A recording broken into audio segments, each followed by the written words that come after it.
Adelante, Julio. Bueno, pues en relación a eso, yo creo que hay, mira, desde el punto de vista simbólico, en relación a la liturgia, creo que actualmente podemos ver como todos los presidentes de todas las naciones, cuando son nombrados, van oficialmente a presentarse al Papa, ¿no? Incluso actualmente Kim Jong-un le ha invitado, ¿no?, a un país comunista y ateo, pero es que además en China, otro país comunista y ateo, resulta que está en negociaciones con el gobierno para dejarle establecer sus obispos con tal de ser volver aceptados. Es decir, el ecumenismo trata de abarcarlo absolutamente todo, y en ese sentido el ecumenismo está presidido por el Consejo Mundial de Iglesias, en el cual están el hinduismo, el budismo, el anglicismo. Los protestantes son los únicos que se digamos, abstienen un poco, algunos, otros no. Entonces, ahí vemos como quién está administrando. Luego, por otro lado, eso, ¿a quién se le pide mediar en todos los conflictos? Pues ya te digo, desde Cataluña a la corrupción del presidente de Perú, que en cuanto pasó el Papa por allí salió del gobierno y demás. Y eso, tenemos noticias, por ejemplo, eso, el obispo amigo del Papa Francisco elogiando a la masonería de Giuseppe Mazzini, a la logia Giuseppe Mazzini en Argentina. Y ya sabemos que la masonería en Argentina especialmente es la que está promoviendo las políticas de género, el aborto, la vacunación.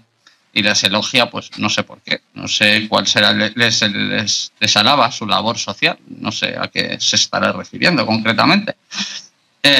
Y así, pues, una tras otra. Sí, Bergoglio, no cabe duda, es evidente, es palpable que está trabajando para el ecumenismo. Una prueba definitiva es que hace no más de un año se reunió después de 1000 años con el representante de la Iglesia Ortodoxa, ¿no? O sea, desde la ruptura no habían tenido relaciones, y ha sido Bergoglio quien se ha reunido con el líder después de un siglo, con el líder de la Iglesia Ortodoxa. Evidente, quien siga cualquier digital relacionado con el Vaticano puede comprobar que están trabajando para el ecumenismo, hay que entender que lo que se entiende por ecumenismo no significa que todas las religiones abrahámicas se vayan a unir. Eso es prácticamente... No, el ecumenismo lo que dice es que la Iglesia Católica es la madre de todas las iglesias. Exacto. De hecho, eso se ha publicado, y que las otras son hermanas entre sí, pero la Iglesia Católica es la madre. Es decir, en realidad es el sincretismo babilónico. Claro, y que llegarán a acuerdos en lo esencial, ¿no? En lo que están de acuerdo y demás. Pienso que el propósito de todo esto es lo que es Jerusalén, es llegar a Jerusalén. Hablabas de los católicos que están muy mal con Bergoglio. Es por esto y por más cosas. Tengo la impresión de que el propósito de esta gente que está en Venecia están demoliendo por dentro del Vaticano, es decir, ya se cumple hasta profecía. El Vaticano debe ser demolido y lo están demoliendo poco a poco. La divulgación de todos estos casos de pederastia y demás, a mí incluso tiendo a pensar que pueden ser ellos mismos, es decir, ellos mismos son los que con eso están desprestigiando por completo. Y exculpándose claro, a sí mismos. Es como entonar un mea culpa, es una mascarada. Claro. Entonces el propósito de todo esto es acabar con esta mentira de hoy y, bueno, imponer una nueva religión basada en todo lo que comentaba Julio y demás, basada en gran medida también, ojo, en lo que es la ecología, el ecologismo. Es curioso todo este tema. La Agenda 2030 y la Agenda 2030 lo han plasmado a la perfección. Les pido a los que están viendo este programa que se lean los puntos de la Agenda 2030, porque es descaradísimo lo que nos espera para la próxima década. Y Laudato Si, que es la religión de la ecología. Exactamente. El Papa fue quien lo llevó a las Naciones Unidas en base a una encíclica papal. Es decir, es descaradísimo el trabajo que está haciendo esta gente, ¿no? Claro. Se están cumpliendo, ellos están intentando que se cumplan las profecías, de lo que están trabajando para ello. No hay más que ver, de hecho, los productos del nacionalsocialismo, que yo reconozco que algunos de sus digamos, adeptos tienen razones, ¿no? Es decir, en cuestiones económicas Sí, en determinado momento tomó buenas medidas, pero eso, una cosa no quita que luego hiciera cosas completamente horribles, ¿no? O inadecuadas. El tema está en que los resultados de ese conflicto que ya se intentó con la Primera Guerra Mundial y que llevó a la Liga de las Naciones se culminó con la Segunda Guerra Mundial, dando lugar a la ONU, el gobierno mundial, la sede central del gobierno mundial, y al muy discutible Estado de Israel. Exacto. Y luego también vemos con todo este tipo de agendas que denominamos marxismo cultural, pero bueno, hay gente que no está de acuerdo con esto. La LGTB, la igualdad de género, todo el tema del aborto y demás, lo que están haciendo es como vaciándonos de contenido, es decir, estos valores que en principio tenía esta sociedad nos los están arrebatando, nos vacían de contenido para ir inculcándonos nueva materia para este nuevo mundo que ellos están trabajando. Eso tiene sentido desde la perspectiva de que si lo que se quiere es un gobierno mundial, lo que interesa es individuos sin identidad. Es decir, una masa amorfa que no tenga identidad y que únicamente que no luche ni por una familia, ni por una tierra, ni por una tradición, sino que simplemente vaya a luchar de alguna manera por el dinero y por las tribus urbanas creadas artificialmente por este mismo sistema. Es decir, no es que tu identidad vaya arraigada a tu familia, a tu tierra, sino que simplemente, o a tu cultura, sino que simplemente sea, bueno, pues yo soy de esta tribu urbana creada artificialmente, y el propio sistema además así puede perfectamente, al segmentar la población, tocar las teclas adecuadas por cada segmento, es decir, como un piano, y cuando quiera enfrentar unas teclas con otras, como las ha creado el propio sistema, no tiene nada más que tocarlas. Claro. Para eso la atomización del individuo es fundamental. La familia es la base fundamental de esta sociedad. Yo la entiendo como, no soy cristiano, no soy católico, ¿no? Pero considero que, bueno, el cristianismo sobre todo se basa mucho en la familia, y yo considero, defiendo como base fundamental de la sociedad a la familia, ¿no? Entonces ellos están haciendo lo que acabas de decir, y de Fénix, lo has dicho a la perfección, que ellos están acabando con todo. La familia es nuestro refugio en última instancia siempre, y esto ya hoy día en la juventud hoy día prácticamente ya está desapareciendo. Nos van a vaciar están vaciando el tema de la familia, que es un obstáculo para ellos, y el otro obstáculo son las naciones, ¿no? La familia es el fundamento para el derecho natural, porque es lo que establece la estructura, digamos, las jerarquías naturales. Hay alguien que sabe más que tú, la familia existe de manera natural, mientras que el individuo aislado y atomizado no existe de manera natural, es un producto artificial que por lo tanto se puede manipular. Si esto lo unimos a la era de la inteligencia artificial, a la robótica y a todo lo que nos viene encima, transhumanismo. Pues claro, exacto. El culmen de la atomización del individuo es ya el transhumanismo, es cibernetizarlo. Así es. Y hacernos depender cada vez de las máquinas en todos los sentidos. Lo estamos viviendo hoy. De hecho, si lo vemos, la cibernetización del individuo es la sustitución de las redes naturales de comunicación y de coexistencia. Efectivamente. Es bestial esto que nos espera, con todo este tema, si no lo paramos.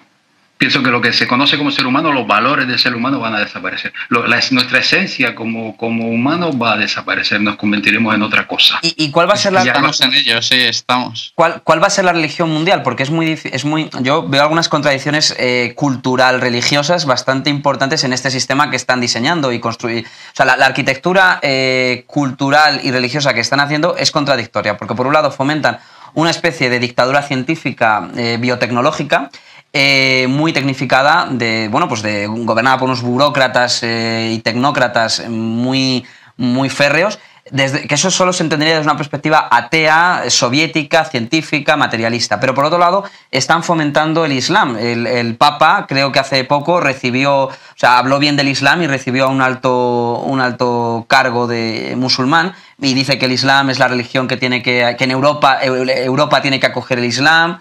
Es decir, el Islam es parte principal del Consejo Mundial de Iglesias Ecuménico. Pero ¿cómo se conjuga el Islam, por ejemplo, con la dictadura científica? ¿Cómo es posible que la ciencia, que es materialista, atea, se conjugue con el Islam? ¿Cómo es posible cómo se puede conjugar esto? O sea, tenemos un papa que defiende el Islam y por otro lado tenemos una especie de tecnocracia científica. ¿Cómo es posible conjugar estos? Yo veo que se conjuga muy sencillo. Los islamistas son algunos súper extremistas.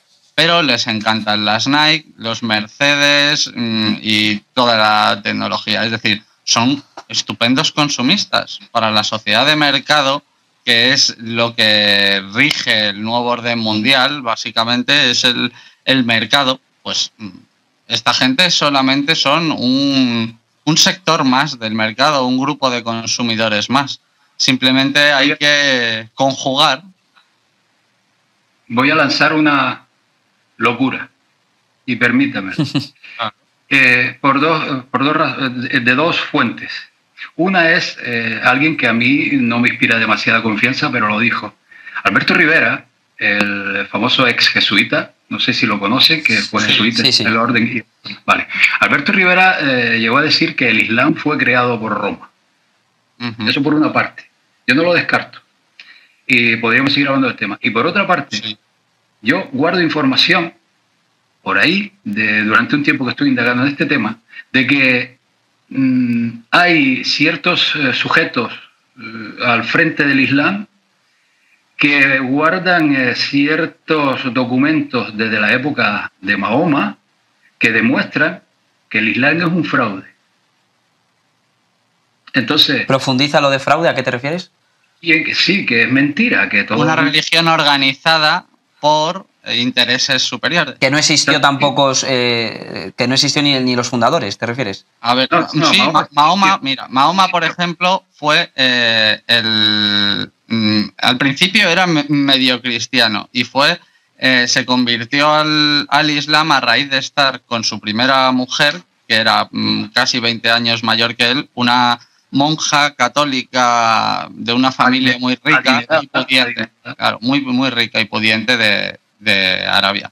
Entonces, ahí tienes las raíces. Y así, si ves el entorno de Mahoma, pues ves cómo tiene influencias claramente católicas. Bueno, eso es una locura, pudiera ser porque, no sé, pero pudieran demoler el Islam de manera directa, ¿no? Se podría formar una buena... Claro, más que Mahoma a partir de cierto momento se vuelve completamente extremista contra el cristianismo y el judaísmo. Pero al principio era favorable a ellos.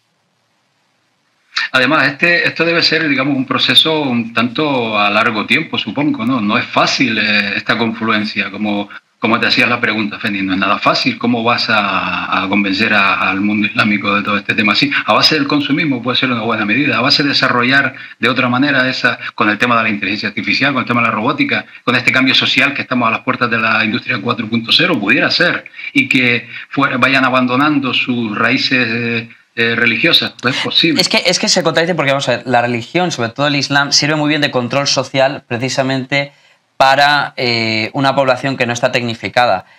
Pero una vez que tú ya tienes el Islam como herramienta de control social, que es buenísima, como herramienta de control social, somete al individuo, genera individuos muy sumisos. ¿Para qué necesitas las cámaras de seguridad? ¿Para qué necesitas la tecnocracia si ya tienen la Sharia y ya tienen sus leyes reveladas que les dicen lo que tienen que hacer?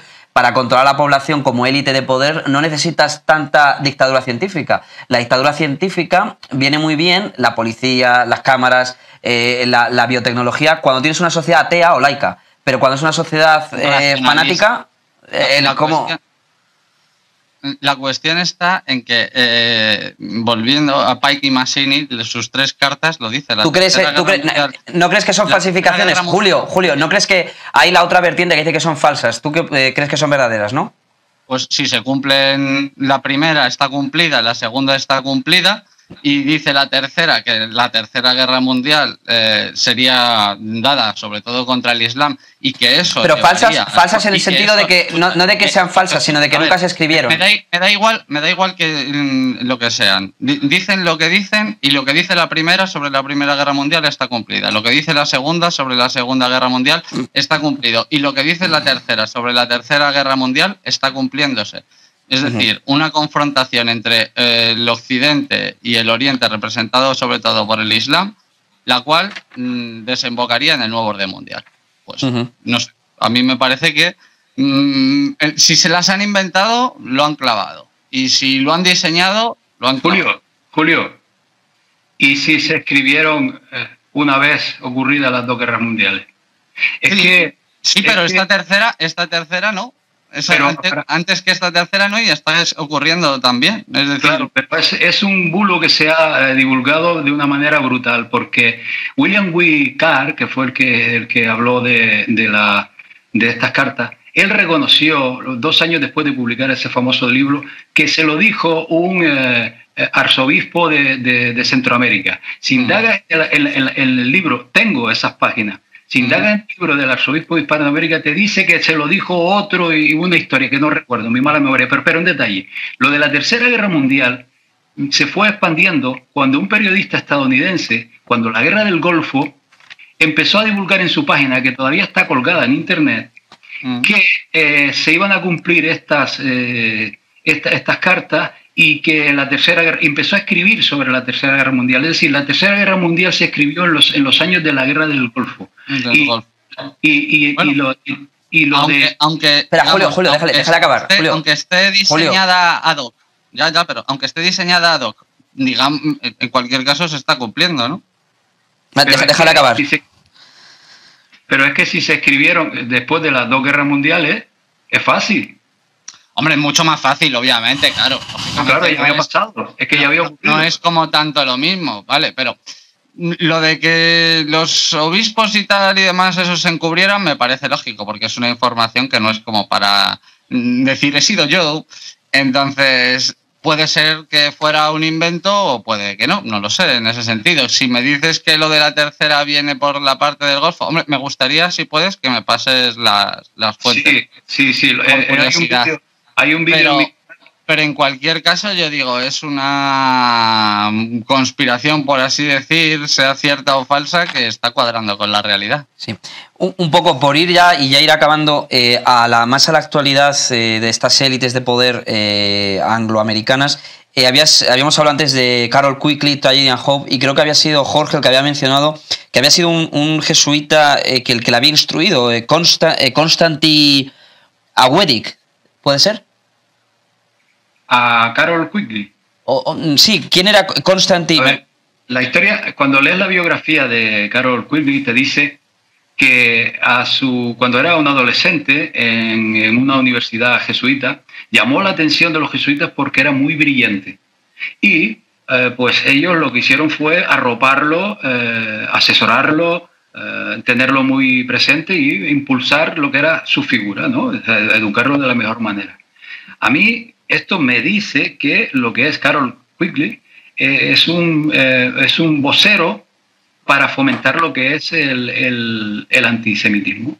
Igual que, por ejemplo, que le interesa, por supuesto, a los que están detrás. Igual que, por ejemplo, hay un famoso hoy día escritor británico, francés, no recuerdo su nombre, que también es un referente de los antisemitas, que también tiene infinidad de relaciones con los jesuitas. ¿Qué quiero decir? Quiero decir que ellos construyen corazas de pantallas delante para que sirvan como difusores de una mentira. Otro ejemplo, Alfredo Jalife Rame. Alfredo Jalife Rame, este famoso periodista, y no por irme por la rama, sigo con lo de Kiel, este famoso periodista de origen que está en México, este señor siempre habla del antisionismo, del sionismo como control del mundo. Esta es una manera de divulgar una estrategia para ellos ocultarse. Considero que son voceros del poder para divulgar una mentira. Y en cuanto a Quigley, que luego lo fue todo en lo que es la base fundamental de donde hoy día salen casi toda la élite de las ejecutivos, políticos, banqueros y demás, que es la Universidad de Georgetown en Estados Unidos, una de tantas, pues sabemos que Carlos Quigley ahí ha sido base fundamental. Son peones de esta gente, son voceros que divulgan una idea. Lo curioso, por ejemplo, es que Quigley, antisemita, sea el profesor favorito de Bill Clinton, prosionista. Y educado por jesuitas. Claro. Es su profesor favorito porque estuvo ahí en Georgetown, claro, como su mujer también. Así es. Además de en otras. Esta es la estrategia de ellos. Así divulgan pues ciertos bulos y van manipulando la historia. Hoy día está extendido en la red, como decía antes, el tema de que el sionismo maneja el mundo. Y sí, el sionismo tiene un poder impresionante, lo vemos, es evidente, es tan público que da vergüenza. Pero que Yo creo es no que el judío. sionismo es un poco la rama financiera de esta mafia, ¿no? Claro, claro, los testaferros, los que manejan el dinero, pero quien maneja el dinero no tiene el poder. El poder lo Claro, tiene... como la vía más común es follow the money, ¿no? Para ver quién está detrás, pues claro. De Jacob Frank era un jesuita que se llamaba Padre Constantin Awedick. Pero lo decía, no he indagado más. Es un dato reciente que lo divulgué en los últimos trabajos por ahí y que tengo que investigar mucho más. Esto dice mucho que en los inicios de esta corriente pues estén los jesuitas, es definitivo. Y no solo eso, sino que hay autores, incluso judíos, que hablan de que en el trasfondo de todo este movimiento mesiánico está incluso la figura de la Trinidad. Ellos lo desarrollan de una manera. Y que las bases de todo esto son católicas. Es decir, estamos ante una farsa más para manipular al pueblo judío. Bueno, no lo sé. Me cuesta, pienso que inculcar todo esto es más a través de lo que es la bibliografía y ciertos medios de comunicación y las redes sociales. No creo que en el academicismo estén divulgando este tipo de información. Me cuesta pensarlo, no tengo constancia de ello, pienso que lo hacen de otra manera. Es difícil. Ya digo, lo acabas de mencionar, lo hacen fuera de su ámbito académico. A mí no me consta que se lo estén trasladando a sus alumnos. Pienso que es a través, sobre todo, de la bibliografía y demás, es como creo que lo están haciendo. No tengo más datos de eso. Yo considero que académicamente la ciencia oficial, lo de los sabateos, como dices, es un detalle o parte del asunto, pero la ciencia moderna, por así decir, y el racionalismo es principalmente jesuita. Vemos como detrás de Stephen Hawking, detrás de Einstein, detrás de Voltaire o detrás de Newton está básicamente los anglo-venecianos y los jesuitas, ¿no? Tienes ahí a la Maitre, a Galileo. Claro, son básicamente ellos quienes han creado el racionalismo, el modernismo y el progresismo. Sí, han diseñado la sociedad moderna, Ellos lo han diseñado todo. Claro, desde sus centros educativos, además, con sus políticas educativas, son los que han impuesto el criterio. Efectivamente. Ellos han establecido el criterio primero por tener las instituciones de más renombre y de élite que han marcado la pauta para luego el resto de educaciones nacionales. Lo dijo el propio Loyola, decía, denme a un niño durante 7 años y daré de él lo que... Y tendrás al hombre para toda la vida, ¿no? O sea, en el sistema prusiano. El sistema prusiano es un tema un tanto complejo de exponer. Lo que hace es un poco cerrar lo que es la imaginativa y lo que es el potencial de los alumnos. Es muy enrevesado. Es decir, la manera en que está estructurada la educación hace que es un tanto complejo.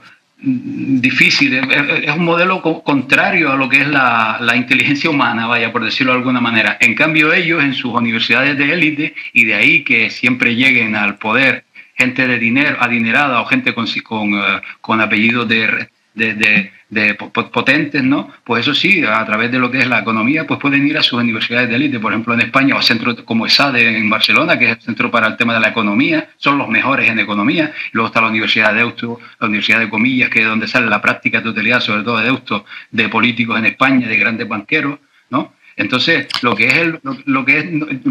bueno, supongo que lo que son las materias, supongo que también tendrán incidencia, pero sobre todo porque la raíz de las materias la han controlado ellos, es decir, las raíces, por ejemplo, en aspectos científicos, ya lo acaba de decir Julio, lo controlan ellos. Entonces, esa materia, lo que se divulga, está casi creado por ellos, porque están al frente de casi todo lo que es el conocimiento.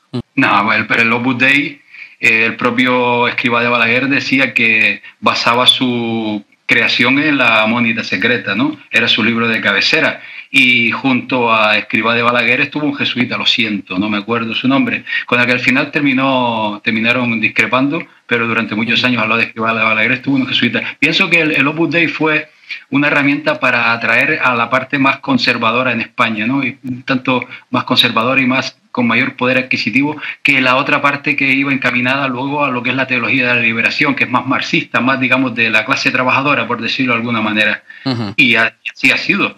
El Opus Dei sabemos que atrae a cierto tipo de gente de la sociedad, ¿no? La gente de un poco de élite.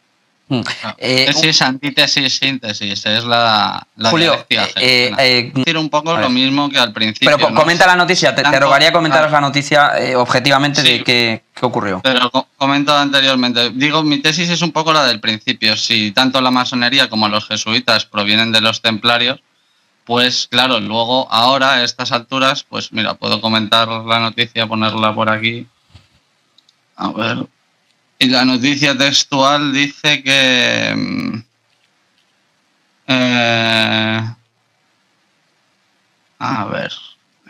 aquí. Un obispo argentino es de Infovaticana, es decir, que es su propia prensa. Dice que un obispo argentino próximo a Francisco felicita a la masonería y la anima a seguir. Dice que el obispo de confianza del Papa Francisco se ha dirigido la carta a la logia masónica Giuseppe Mazzini, número 118, y la cual felicita a los masones por su 126 aniversario, el 126 aniversario de su fundación. Y lo que le dice es que tengo el agrado de dirigirme a usted para acercarles mi saludo por su 126 aniversario de la fundación de la respetable logia Giuseppe Mazzini 118, con sede en la ciudad de Lomas de Zamora. Dice, esta celebración los anime a continuar trabajando y desarrollando vuestros ideales de amor, servicio a la humanidad y fraternidad universal para forjar una nación cuya identidad sea la pasión por la verdad y el compromiso por el bien común. Jorge. Saludos cordiales. Jorge. Yo tengo la impresión de que todo esto, estas jugadas maquiavélicas están enfocadas a la desaparición de herramientas útiles hasta ahora como la masonería, el sionismo e incluso los jesuitas. Ellos están cambiando el mundo. El mundo va a dar un giro brutal y tienen que culpar a alguien, culpar entre comillas, tienen que hacer ver a la población de que los que han manejado el mundo hasta ahora ya no van a estar, ¿no? Entonces, esto que habla Bergoglio, e incluso en España un acto, no recuerdo muy bien dónde fue, donde ya está asomando la masonería se está haciendo más pública, más presente, hasta ahora era más discreta, pienso que va encaminado a culparles de todo, es decir, de las estructuras hasta ahora conocidas, se van a culpar a esta gente y los que siempre lo han manejado todo seguirán controlando. Creo que yo ahí discrepo, podíamos hacer una porra, a ver quién gana. O sea, de cara a las masas. Pienso que sí, que este giro de lo que conocemos hasta ahora al nuevo modelo que ellos están trabajando, que está basado sobre todo, tengamos presente que el tema de la inteligencia artificial es brutal, ¿eh? Y que va a cambiar la sociedad y que pienso que incluso lo que conocemos como capitalismo va a desaparecer. Pero bueno, eso es otra historia. Pues tienen que escenificarlo de alguna manera y romper las viejas herramientas. Y una, por supuesto, que la masonería y la otra es el sionismo. El sionismo es evidente. En Internet todo el mundo culpa al sionismo de que gobierna el mundo. En los medios oficiales no ha asomado del todo, aunque la derecha sí lo hace asomar en emisoras por ahí hablan en contra del sionismo. Eso hay que tenerlo presente. Entonces pienso que son las herramientas de las cuales se van a sacrificar. Y hacemos una porra, por supuesto que hacemos una porra, pero es que siempre ha funcionado así este imperio. Pienso que en ese cambio radical, que efectivamente sí va a ser un cambio radical tremendo, va a ser tan radical que la masonería y el gnosticismo se van a integrar al ecumenismo. Y eso va a cambiar el modelo de la sociedad también en relación al favorecimiento del transhumanismo. ¿Se seguirá llamando masonería y se seguirá identificando como masonería? Pues esto ya las formas, como decía Kingley, ¿no? Las formas y las prioridades es lo que todavía se está debatiendo, pero Pero podría ser, es decir, un poco según se cate el mercado. Esto es como cuando lanzas un producto. Pues tú lanzas unas sondas a ver si va a gustar más en rojo o en verde o en amarillo. Claro, yo creo que la única antítesis a esta tesis distópica del nuevo orden mundial es el judeocristianismo original, que es a lo que se opone diametralmente y por ley esta distopía. Y vencerá. Lo que dice Julio lo digo con otras palabras. Creo que la única manera que podemos hacer frente a todo esto es intentar conservar nuestros valores fundamentales como seres humanos, no hay otra. No dejarnos que nos arrebaten nuestra esencia, nuestros valores. Exacto, no es fundamental la moral. Exacto. La moral. Julio lo llama cristianismo, perfecto. Yo estoy muy de acuerdo con muchos valores del cristianismo, por supuesto, faltaría más. Entonces creo que hay que mantener lo que somos, como lo que nos diferencia como seres humanos. No podemos convertirnos en máquinas, en zombies, que es lo que ellos están buscando. Entonces lo que tenemos que luchar es contra eso. Y como mejor lo podemos hacer es sobre todo en nuestra vida diaria, con nuestro ejemplo. Lo que quieres para el mundo, llévalo tú a tu vida diaria. Y ya está. No dejarnos sucumbir con todo este materialismo, sobre todo, porque el materialismo nos va restando espiritualidad, en el mejor sentido de la palabra, y el tema de las nuevas tecnologías, pues utilizarlas de la manera adecuada, es decir, lo justo, nada más. No sucumbir con todo este modelo de tantas nuevas tecnologías y tanto materialismo. Pero creo que esa es la única salida que tenemos. Lo veo difícil, soy realista en este tema. Por otra parte, las nuevas tecnologías, la inteligencia artificial, incluso la robótica, nos da la posibilidad de que surja un modelo social inimaginable, es decir, que se acaben todos estos modelos de Estado de alguna manera y que la sociedad se organice de otra forma. Estos mismos avances, la ciencia, todo el tema de la medicina, todo el tema de lo que es las bases de lo que es la producción, van a cambiar de una manera espectacular. Hay por ahí cantidad de tecnologías desarrolladas que nos van a facilitar incluso la producción de alimentos de una manera muchísimo más económica, todo el tema de las energías, nuevos tipos de energía, todo esto hará que la sociedad cambie por completo. Si nosotros aprovechamos y no nos dejamos atrapar por el poder, nosotros podemos lograr organizarnos de otra manera. Eso es un tema aparte de cómo organizarnos, pero estas nuevas tecnologías nos pueden facilitar autoabastecimiento, tanto individual como a pequeños colectivos, pequeñas ciudades, pequeños pueblos, ¿no? Yo considero en ese sentido que tenemos... existen la tecnología y los conocimientos para que podamos hacer de este mundo un paraíso. Pero eso no puede ser mientras el enemigo, la bestia, el anticristo... Pero no podemos ser dependientes. Como llamarlo, esté ahí, porque es un enemigo tan poderoso que lleva demostrando durante milenios que no lo va a permitir, que cualquiera que trate de lograrlo, en cuanto tenga un poco de éxito, si ese enemigo esté ahí, Julio, la humanidad lleva probando que no puede levantar cabeza. Estás confundiendo tecnología con gran industria. No tiene nada que ver. Ahora, por ejemplo, gracias a la tecnología que tenemos, una persona puede crearse en su garaje un coche entero. Así es. Que es uno de los ejemplos de industriales más complejos, pero lo puede hacer en su garaje a nivel amateur prácticamente, incluso de mejor calidad que la industria. Y por tecnología también puedes entender un lapicero o el papiro es tecnología.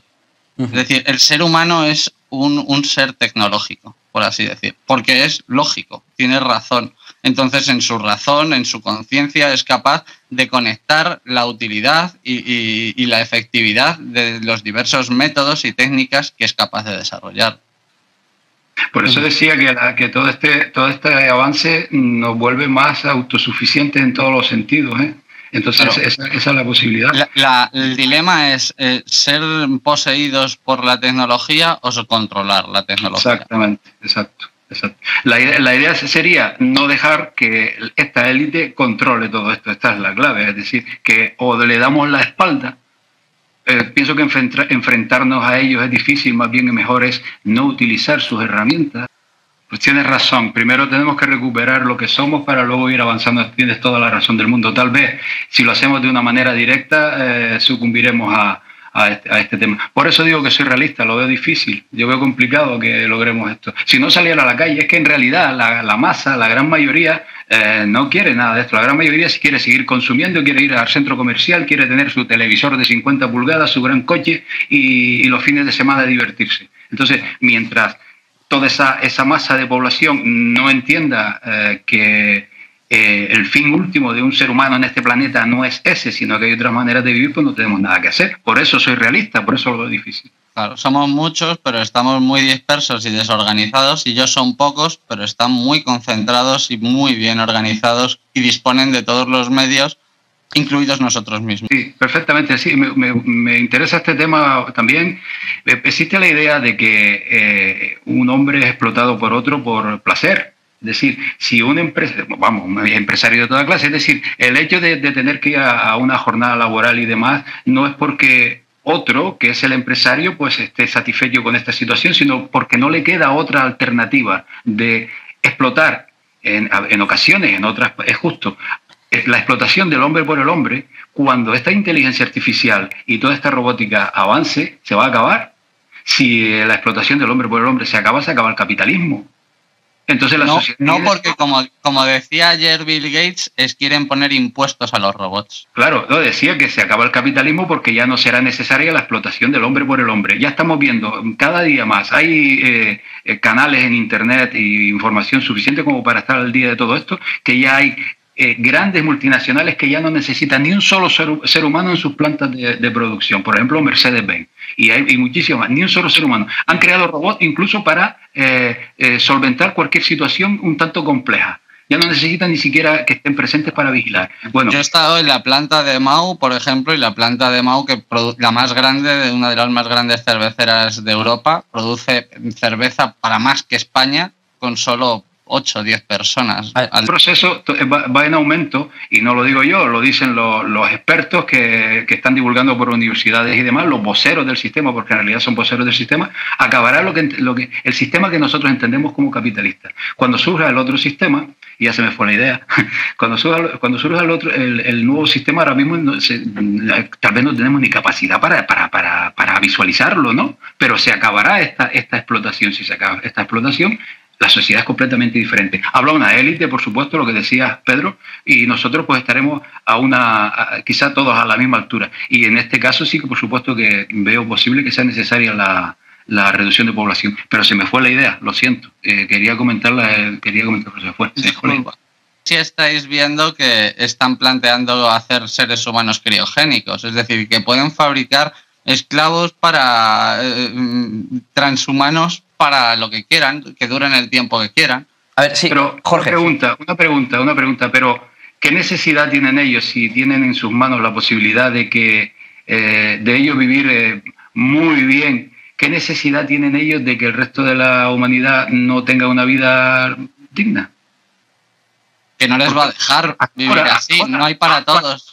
Hasta ahora lo han hecho porque no les ha quedado otro remedio que la explotación del hombre por el hombre. Todo lo que ha sido, pues, sobre todo la sociedad industrial, pero incluso antes. La explotación del hombre por el hombre. Si ellos logran, a través de todo esto, por cierto, ahora hablo en detalle de la robótica y los impuestos, si a través de esto logran que no necesiten explotar al hombre por el hombre, ¿qué necesidad tienen ellos de mantenernos en una sociedad primaria? Es una pregunta que lanzo yo en detalle antes de que se me vaya. El tema de los impuestos sobre la robótica está enfocado, es algo transitorio para paliar lo que se nos viene encima con la pérdida de empleo y la implantación de la robótica. Para eso está enfocado. O sea, le van a imponer impuestos a la robótica para destinarlo.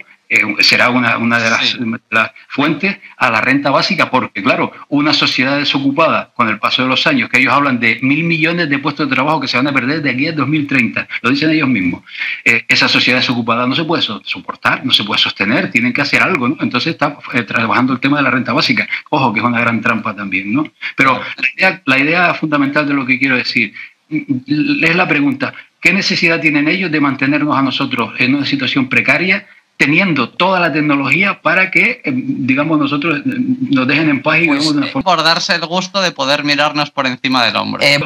Dando por hecho que pueden llevar adelante esta reducción de población que antes comentabas que lo ves difícil. Yo también lo veo difícil, ¿no? Sí, porque no veo... Estoy haciendo de abogado del diablo, yo no lo tengo claro tampoco. No veo que ellos puedan mantener, supongamos, una población de 5.000 millones de habitantes en esa situación, es que en algún momento se les revela, porque primero, los tienen que llevar a la ignorancia. Sí, nos están llevando a la ignorancia, pero es un proceso largo, ¿eh? Yo creo que ya estamos bastante. No. Hoy día la gente tiene la capacidad de, si por ejemplo ve que sus condiciones son demasiado precarias, toda la población, estamos hablando de toda la población, ojo, hoy día no es toda la población, hay gente que vive bien, gente que vive medianamente bien, gente que vive mal. Pedro planteaba la idea de toda la población. Si toda una población que tenga un mínimo de conocimiento, mínimo, ve que aquellos tipos están así, en un momento dado se les revela. Es que si no perdemos lo principal del ser humano, si perdemos eso ya estamos muertos. Yo creo que eso pasará. Al final el imperio se va a venir abajo, pero primero va a encumbrarse. Bueno, puede ser. Es interesante, tenemos que plantear un pronóstico. Pero bueno, eso, podemos seguir tratándolo. Y es interesante. Washington es una necrópolis egipcia y Roma está copiada de Roma también, entonces es que es su icono. Ocurre que podría darse la situación de que tras una tercera guerra mundial que mande a la mayoría de la población a la Edad Media, solamente la élite tenga incluso tecnologías súper avanzadas, secreta, y pueda establecer un gobierno así. Es decir, que algo así tampoco es descartable. Sí, también puede ser con algún tipo de catástrofe, ¿no? Claro, natural o inducida. O inducida, sí, en este caso pudiera ser. Por medio de guerra, ellos no pueden dejar rastro en la historia una vez más de que en algún momento, pasados los siglos, pasado el tiempo, la humanidad se dé cuenta de que alguien hizo esa catástrofe. Me parece que tienen que perfeccionarlo mucho más, que no se deje rastro de ningún tipo. Acabar con la historia, acabar con los museos. Bueno, eso ya lo hace el ISIS, por ejemplo, en muchos museos donde van arrasan con todo lo anterior. Sí. Bueno, y el proyecto Bluebeam por ahí también. Bueno, sí. Sí, hay muchas cosas ahí, muchos hilos de los que poder tirar en ese sentido. Crear unos falsos dioses, unos falsos iconos. Bueno, sí, es interesante. Invasión o esas cosas, sí. Es una tesis. Bueno, también con el tema del transhumanismo lo tienen relativamente fácil, ¿no? Porque están llevando a la sociedad a que no haya, por ejemplo, natalidad, ya lo estamos viendo, pero con lo que habla, por ejemplo, Raymond Kurzweil, que es un vocero de este transhumanismo, ya dice de que las parejas no van a existir y que digamos lo que es la natalidad será de una manera controlada por el Estado y a medida, el hijo será a medida, será controlada la natalidad de sí, pero sería Gattaca, un poco la sociedad de Gattaca. 1984 y esas cosas. Pero ¿cómo reducen los 7.000 millones de habitantes supuestamente que somos hoy? Esa es una enfermedad, guerras, un virus, catástrofes, políticas, hay muchos métodos, sí, pero efectivamente, digamos que para que pegue un gran bajón tendría que haber uno o varios grandes eventos, claro. Bueno, pues no sé si ya queréis aportar algo más. Yo creo que ya, si no, daríamos por concluido ya esta gran charla, que ya ha durado bastante. Y, yo creo que por ahí está bien. Y bueno, pues nada, ha sido un placer, ¿verdad? Esta es la típica charla que hay que tomarla con tiempo y verla varias veces. Tomad nota, lo digo a la audiencia, con un chocolate caliente o tomando una comidita, incluso poniéndolo de fondo mientras se come tranquilamente. Y de verdad ha sido un placer. No sé si queréis ya añadir una última cosa ya de conclusión, pero ha sido un placer teneros. Julio. Nada, poco más. Gracias a vosotros, gracias a ti, a Jorge y a la audiencia. Poco más. ¿Y Jorge? Pues que lo he pasado muy bien. Gracias por invitarme, ha sido un rato muy agradable y encantado de estar con ustedes. Ha sido muy, muy instructivo todo y muy fantástico, lo he pasado bien. Sobre todo se trata de eso, de estar... Claro. Habrá más charlas en el futuro, no cabe duda. Pues muchas gracias.